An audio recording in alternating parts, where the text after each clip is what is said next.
Hello everyone, welcome to Ustadian Academy. இந்த வீடியோல current affairs தான் பார்க்க இருக்கிறோம். ஸோ வாங்க ஃபர்ஸ்ட் நியூஸ் என்னன்னு பார்க்கலாம். தென்னாப்பிரிக்கா அணிக்கு எதிரான மூன்றாவது மற்றும் கடைசி ஒருநாள் கிரிக்கெட் போட்டி இந்தியா வெற்றி பெற்றுள்ளது.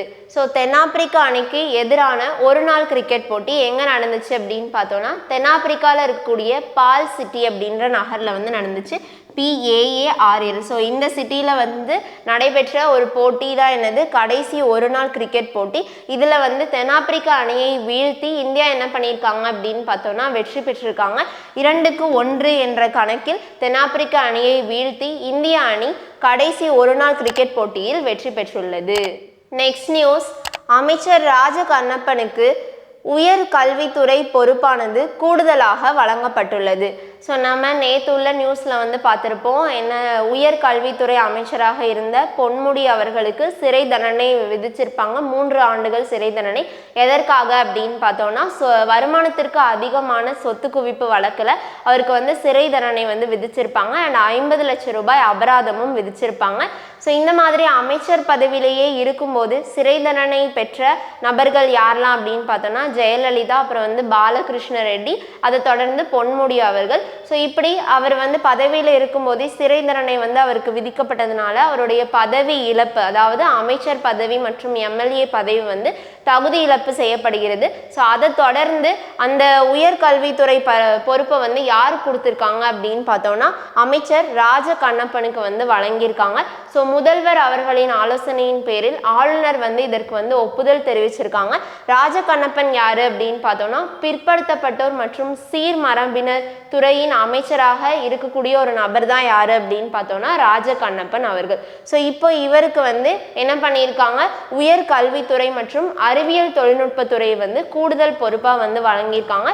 அண்ட் தென் இவர் பார்த்துட்டு இருந்த கதர் துறையை வந்து என்ன பண்ணியிருக்காங்க அப்படின்னு பார்த்தோம்னா அமைச்சராக இருக்கக்கூடிய காந்தி அவர்களுக்கு வந்து வழங்கியிருக்காங்க. ஸோ அதாவது அமைச்சர் ராஜ கண்ணப்பன் அவர்களுக்கு உயர் கல்வித்துறை மற்றும் அறிவியல் தொழில்நுட்பத்துறைக்கான அந்த கூடுதல் பொறுப்பு வந்து வழங்கப்பட்டுள்ளது. நெக்ஸ்ட் நியூஸ், சர்வதேச திரைப்பட விழா சிறந்த படம், சிறந்த நடிகை, நடிகர் விருது. அதாவது 21வது சென்னை சர்வதேச திரைப்பட விழா இந்தோ சினி அப்ரிசியேஷன் வந்து நடத்துகிறாங்க. அப்ரிசியேஷன் ஃபவுண்டேஷன் சார்பில் நடத்தக்கூடிய ஒரு விழா தான் எது அப்படின்னு பார்த்தோன்னா சர்வதேச திரைப்பட விழா. வருடம் சிறந்த திரைப்படம், சிறந்த நடிகர், நடிகைக்கான விருதுகள் வந்து வெளியிடுவாங்க. ஸோ அப்படி 2023ஆம் ஆண்டுக்கான அந்த விருது வந்து கொடுத்துருக்காங்க. அதில் சிறந்த படமாக வந்து எது தேர்வாயிருக்கு அப்படின்னு பார்த்தோம்னா அயோத்தி படம். ஸோ இதோட டைரக்டர் யார் அப்படின்னு பார்த்தோம்னா மந்திரமூர்த்தி அவர்களுக்கு சிறந்த படத்துக்கான, அதாவது அயோத்தி படத்திற்கான விருது வந்து வழங்கியிருக்காங்க. அண்ட் அது மட்டும் இல்லாமல் சிறந்த குறும்படமாக லாஸ்ட் ஹார்ட், ஸோ இதோட டைரக்டர் யார் அப்படின்னு பார்த்தோம்னா பகவத் அவர்கள். அண்ட் தென் சிறந்த நடிகைக்கான விருது யாரு கொடுத்துருக்காங்க, பிரீத்தி அஸ்ரானி. ஸோ அயோத்தி படம் பார்த்தோம் இல்லையா, ஸோ அங்கே வந்து நடிகையாக நடித்திருக்கவங்க தான் யார் அப்படின்னு பார்த்தோம்னா பிரீத்தி அஸ்ரானி அவர்கள். ஸோ அவங்களுக்கு சிறந்த நடிகைக்கான விருது வந்து கொடுத்துருக்காங்க.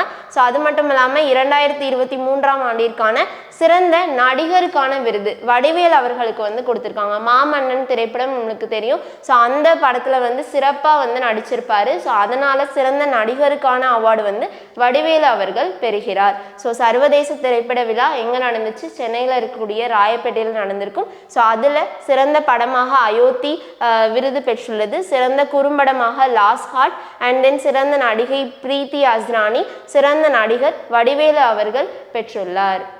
நெக்ஸ்ட் நியூஸ், உலகின் மிக அழகான விமான நிலைய பட்டியலுக்கு கெம்பகவுடா சர்வதேச விமான நிலையம் தேர்வாகியுள்ளது.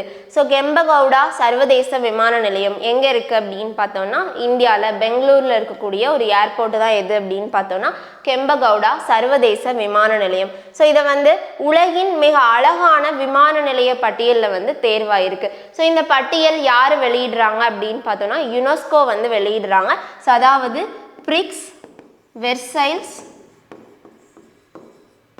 World architecture and design awards. அதாவது யுனெஸ்கோ என்ன பண்ணுறாங்க, BRICS Versailles world architecture and design awards. So இந்த பட்டியல் வந்து வெளியிட்டிருக்காங்க. ஸோ அந்த பட்டியலில் பெங்களூருவை சார்ந்த கெம்பகவுடா சர்வதேச விமான நிலையத்தின் டெர்மினல் 2 வந்து தேர்வாகி உள்ளது. ஸோ இது வந்து மற்ற விமான நிலையங்களை விட வேறுபட்டது அப்படின்னு சொல்கிறாங்க. ஸோ இது வந்து பகலில் பார்க்குறத விட இரவில் பார்க்கும்போது இதோட அமைப்பு வந்து அழகாக இருக்கும் அப்படின்னு சொல்கிறாங்க. ஸோ அது மட்டும் இல்லாமல் ஒரு இயற்கையான சூழலில் அமைந்த ஒரு விமான நிலையமாக எது இருக்குது அப்படின்னு பார்த்தோம்னா இந்த கெம்பகவுடா சர்வதேச விமான நிலையம் வந்து இருக்குது.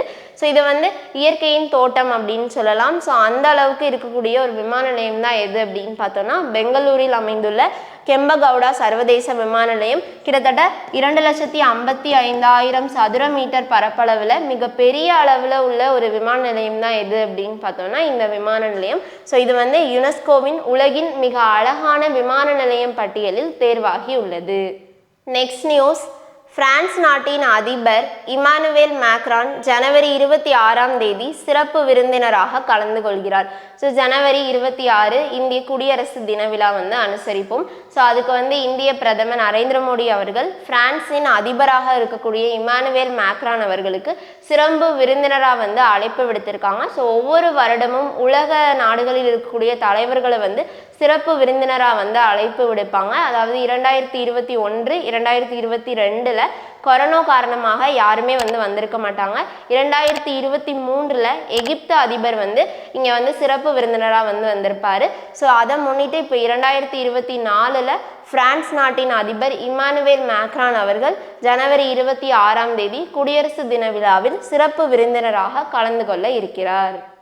நெக்ஸ்ட் நியூஸ், 21/12/23 இரவானது 2023ஆம் ஆண்டின் மிக நீண்ட இரவு.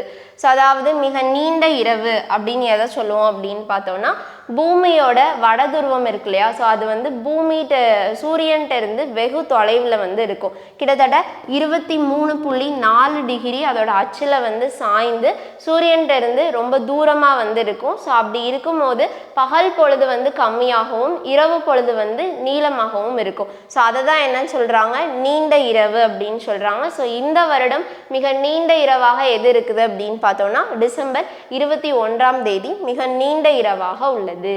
நெக்ஸ்ட் நியூஸ், தேசிய கணித தினம் டிசம்பர் 22.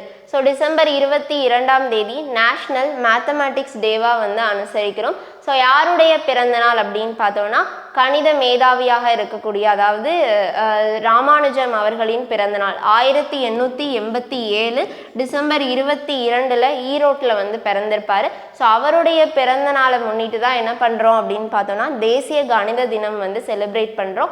2012 இந்திய பிரதமராக இருந்த மன்மோகன் சிங் என்ன பண்ணியிருப்பார் அப்படின்னு பார்த்தோம்னா ராமானுஜத்தோட வாழ்க்கை வரலாறு அண்ட் தென் அவர் வந்து கணிதத்தில் சேர்ந்த மிக சிறப்பான சேவையை வந்து அங்கீகரிக்கக்கூடிய வகையில் டிசம்பர் 22 தேசிய கணித தினமாக அனுசரிக்கிறோம். நெக்ஸ்ட் நியூஸ், நாடாளுமன்றத்தின் பாதுகாப்பு மத்திய தொழில் பாதுகாப்பு படைக்கு மாற்றப்பட உள்ளது. ஸோ நாடாளுமன்றத்தின் பாதுகாப்பு, எப்போதும் நாடாளுமன்றத்தை வந்து டெல்லி போலீஸார் வந்து என்ன பண்ணுவாங்க, பாதுகாப்பு பண்ணுவாங்க. ஸோ இப்போது டிசம்பர் 13ஆம் தேதி ஒரு நாடாளுமன்ற கூட்டத்தில் வந்து 2 இளைஞர்கள் என்ன பண்ணாங்க, அதாவது பார்வையாளர்களாக இருப்பாங்க இல்லையா, ஸோ அங்கேருந்து 2 இளைஞர்கள் வண்ண புகை குப்பிகளை வந்து வீசியிருப்பாங்க. ஸோ அப்போ வந்து கரெக்டான அந்த செக்யூரிட்டி வந்து இல்லாதனால இந்த நிகழ்வு வந்து நடந்துச்சு அப்படின்ற மாதிரி சில பேர் வந்து பேசிகிட்டு இருப்பாங்க. அதனால் என்ன பண்ணுறாங்க அப்படின்னு பார்த்தோம்னா மத்திய அமைச்சகம் நாடாளுமன்றத்தின் பாதுகாப்புக்காக யாரை வந்து மாற்றியிருக்காங்க அப்படின்னு பார்த்தோம்னா மத்திய தொழில் பாதுகாப்பு படைக்கு வந்து மாற்றியிருக்காங்க. CISF அப்படின்னு சொல்லுவோம், central industrial security force. So இவங்க வந்து விமான நிலையத்தில் அப்புறம் வந்து துறைமுகத்தில் அணுமின் நிலையத்திலலாம் பாதுகாக்கக்கூடிய நபர்களாக யார் இருக்கிறாங்க அப்படின்னு பார்த்தோம்னா இந்த CISF வந்து இருப்பாங்க. ஸோ இப்போ இந்த படையினரை நாடாளுமன்றத்தின் பாதுகாப்புக்காக மத்திய அமைச்சகம் அங்கீகரித்துள்ளது.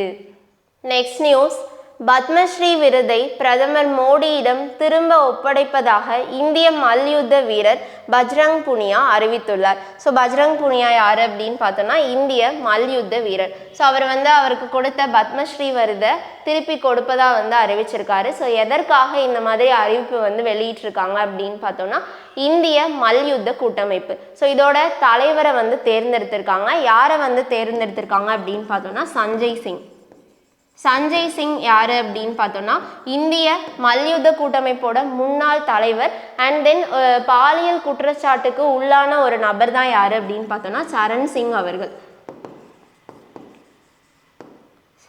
So fridge Bhushan Charan Singh. So இவங்களுடைய பிஸ்னஸ் பார்ட்னர் அண்ட் நெருங்கிய நண்பர் மற்றும் உதவியாளராக இருக்கக்கூடிய ஒரு நபர் தான் யார் அப்படின்னு பார்த்தோம்னா சஞ்சய் சிங். ஸோ இப்போ வந்து இந்திய மல்யுத்த கூட்டமைப்போட புதிய தலைவராக இந்த சஞ்சய் சிங்கை வந்து தேர்ந்தெடுத்திருக்காங்க. ஸோ இவர் மீது ஒரு குற்றச்சாட்டு வந்து எழுந்திருக்கும்.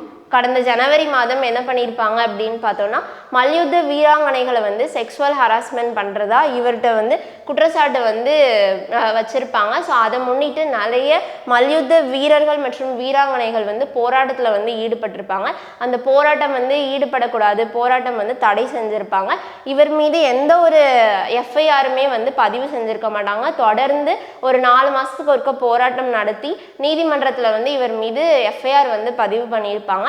ஸோ அப்படி இருக்கக்கூடிய வகையில் இவருடைய பிஸ்னஸ் பார்ட்னராக உதவியாளராக இருக்கக்கூடிய சஞ்சய் சிங்கை என்ன பண்ணியிருக்காங்க அப்படின்னு பார்த்தோன்னா இந்திய மல்யுத்த கூட்டமைப்போட புதிய தலைவராக வந்து தேர்ந்தெடுத்திருக்காங்க. ஸோ இப்படி தேர்ந்தெடுக்கும் போது மல்யுத்த வீராங்கனைகளுக்கான அந்த முறையான பாதுகாப்பு வந்து இருக்காது. திருப்பியும் அவங்க மீது பாலியல் துன்புறுத்தலுக்கு வந்து ஆளாக நேரிடுவாங்க அப்படின்னு சொல்லிட்டு என்ன பண்ணியிருக்காங்க அப்படின்னு பார்த்தோம்னா மல்யுத்த வீரராக இருக்கக்கூடிய பஜ்ரங் புனியா அவர்கள் அவருடைய பத்மஸ்ரீ விருதை வந்து திருப்பி கொடுப்பதா வந்து அறிவிச்சிருக்காங்க. ஸோ அது மட்டும் இல்லாமல் மல்யுத்த வீராங்கனையாக இருக்கக்கூடிய சாக்ஷி மாலிக் அவர்கள் அவங்க வந்து நாங்கள் இனிமேல் மல்யுத்தத்தில் வந்து கலந்து கொள்ள மாட்டேன், மல்யுத்தத்தில் இருந்து ஓய்வு பெறுவதாக வந்து அறிவிச்சிருக்காங்க. நெக்ஸ்ட் நியூஸ், சாண்டி வாட் ஆண்டின் சிறந்த பெண்களுக்கான FIH வீராங்கனையாக வெற்றி பெற்றுள்ளார். அதாவது இன்டர்நேஷ்னல் ஹாக்கி ஃபெடரேஷன் சர்வதேச ஹாக்கி சம்மேளனம் சிறந்த வீராங்கனை அப்புறம் வந்து கோல் கீப்பருக்கான விருதெல்லாம் அறிவிச்சிருப்பாங்க. ஸோ நம்ம இதுக்கு முன்னாடி கூட பார்த்துருப்போம். சிறந்த வீரராக ஹர்திக் சிங் அண்ட் சிறந்த கோல் கீப்பராக சவிதா இந்தியாவை சேர்ந்த நபர்கள் வந்து தேர்ந்தெடுக்கப்பட்டிருப்பாங்க. ஸோ அதை தொடர்ந்து சிறந்த வீராங்கனையாக யாரை வந்து வெற்றி பெற்றிருக்காங்க அப்படின்னு பார்த்தோம்னா சாண்டி வாட். ஸோ இவங்க வந்து நெதர்லாந்தை சார்ந்த ஒரு பெண்மணி. இவங்க வந்து டச்சு அணிக்காக விளையாடக்கூடிய ஒரு நபர். ஸோ இவங்கள தான் என்ன பண்ணியிருக்காங்க 2023ஆம் ஆண்டின் சிறந்த பெண்களுக்கான சர்வதேச ஹாக்கி சம்மேளனம் வீராங்கனையாக தேர்வு செய்துள்ளது.